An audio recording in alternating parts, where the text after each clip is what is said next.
Most radiotherapy is administered using a large X-ray machine called a linear accelerator. They work by giving a short external beam directed at the affected areas. Radiotherapy can be used alone as a primary treatment, but it is also used as a secondary treatment. It can be used not only to destroy the tumours, called radical radiotherapy, but also to shrink them and reduce symptoms. This is known as palliative radiotherapy.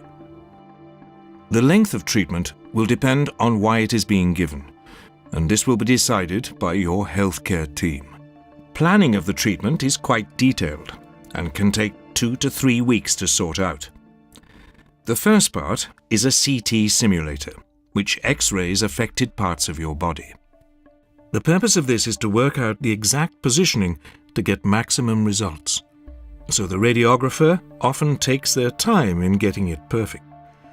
Once the initial scan is complete, the radiographer may apply a small permanent blue dot, no bigger than a freckle, so that they can make sure you are in the right spot every time. Treatment doesn't hurt at all, but the machine can be loud.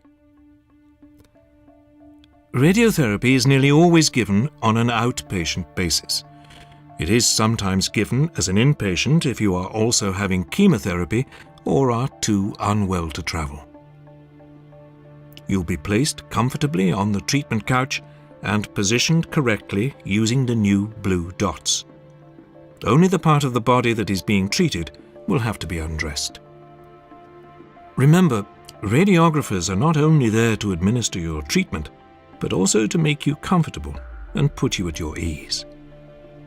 Once the machine is positioned to the correct angle, the actual treatment only takes 10 to 15 minutes. The radiographer leaves the room to activate the control panel and monitors you via CCTV.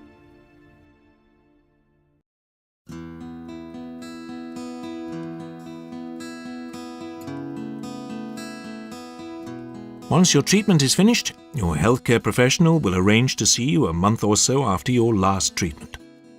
Should you feel unwell in the meantime, contact your lung cancer nurse for advice. When you go into a radiotherapy, the first stage is the planning. They are zeroing in on your tumour,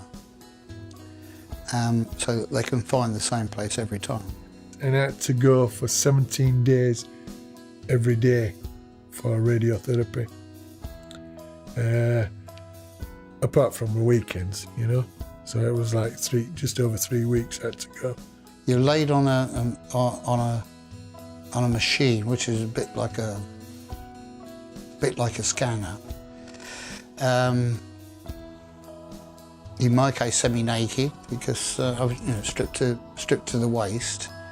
And there are all sorts of laser lights going with you're being lined up, the machine's being lined up, because again they're very careful that they only want to zap the tumour itself.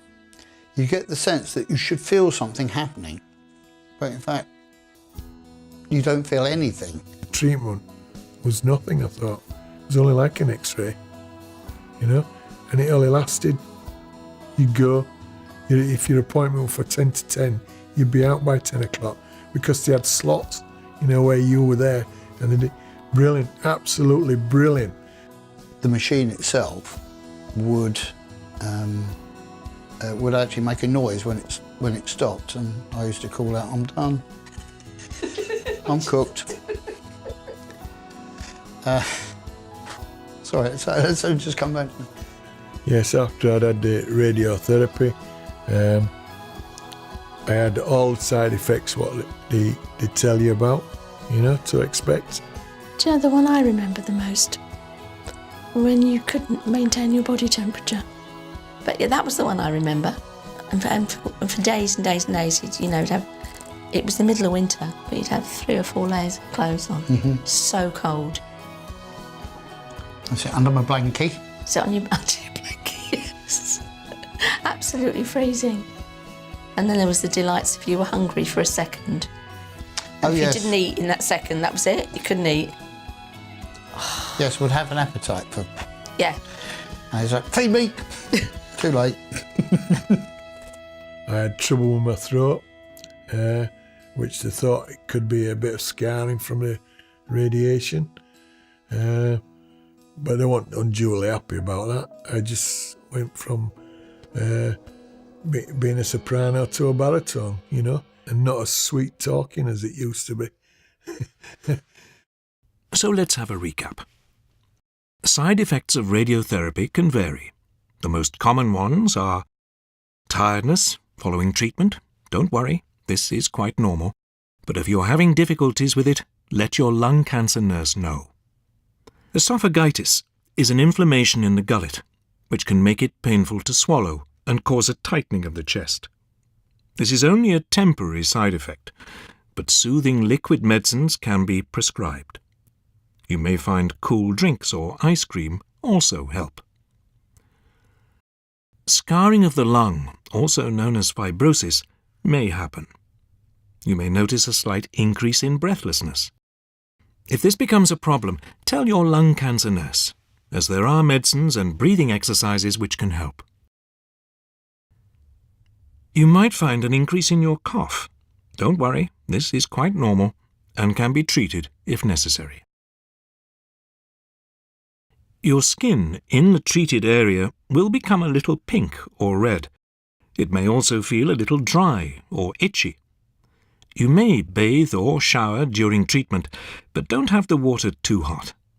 Wash gently using mild baby soap and pat the area dry with a soft towel. Use only prescribed creams and avoid talcum powder or lotions.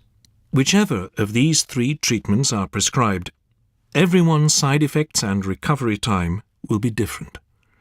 Try to stay motivated and focused by remembering why you are doing it.